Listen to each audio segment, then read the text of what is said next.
لو بتحبي والديكي وبتخافي عليهم يبقى الفيديو ده ليكي. السلام عليكم، ازيكم؟ اهلا بيكم في ليه الحجاب. والنهارده هنتكلم عن السبب الثامن لانك تلبسي الحجاب الصحيح.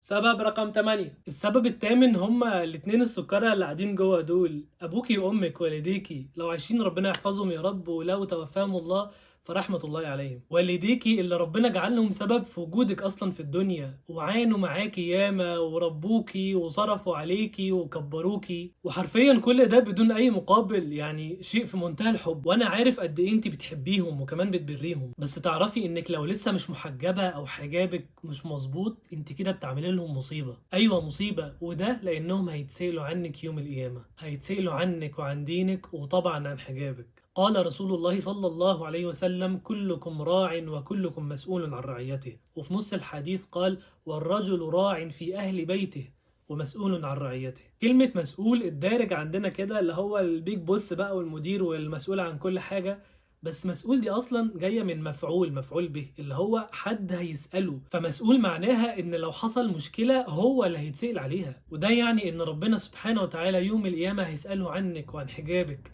نصحوكي، حاولوا معاكي، استخدموا معاكي كل الاساليب، ساعدوكي، قعدوا يحمسوكي للحجاب ولا لا، عملوا كل الحاجات اللي في ايديهم ولا لا. وانتي ادرى هما فعلا حاولوا معاكي ولا لا، بس انتي ممكن تنقذيهم بسهوله، وهي انك تتحجبي. ما هو انتي لو اتحجبتي خلاص هيتسألوا عن إيه؟ انت خلاص محتشمة ومحجبة وعندك حياء وسترة نفسك. لكن لو انت لسه مش محجبة او محجبة نص نص، فتأكدي ان ربنا هيسألهم عنك يوم القيامة، وربنا يعافينا من سؤال ربنا لينا. يقول النبي صلى الله عليه وسلم: من نوقش الحساب عذب. انت امانة ربنا اداها لهم، احفظتم الامانة ام ضيعتوا؟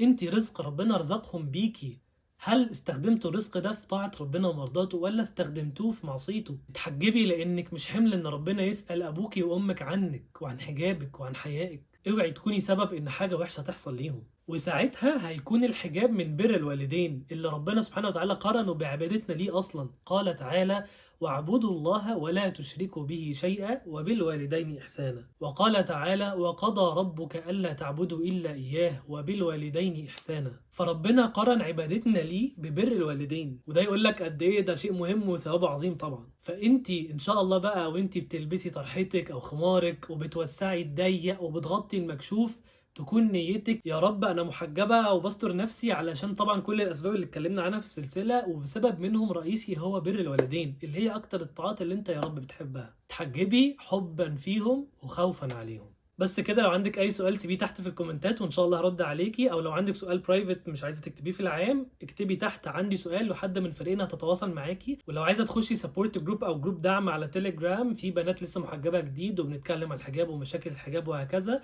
فاكتبي كومنت برضه هنبعت لك اللينك بتاعه. بس كده، ما تنسوش تعملوا سبسكرايب لو بتتفرجوا على يوتيوب، لايك على فيسبوك، وفولو على انستجرام. ما تنسوش تعملوا شير للفيديو عشان كله يستفيد، واشوفكم في الفيديو الجاي ان شاء الله في السبب التاسع للحجاب. سلام.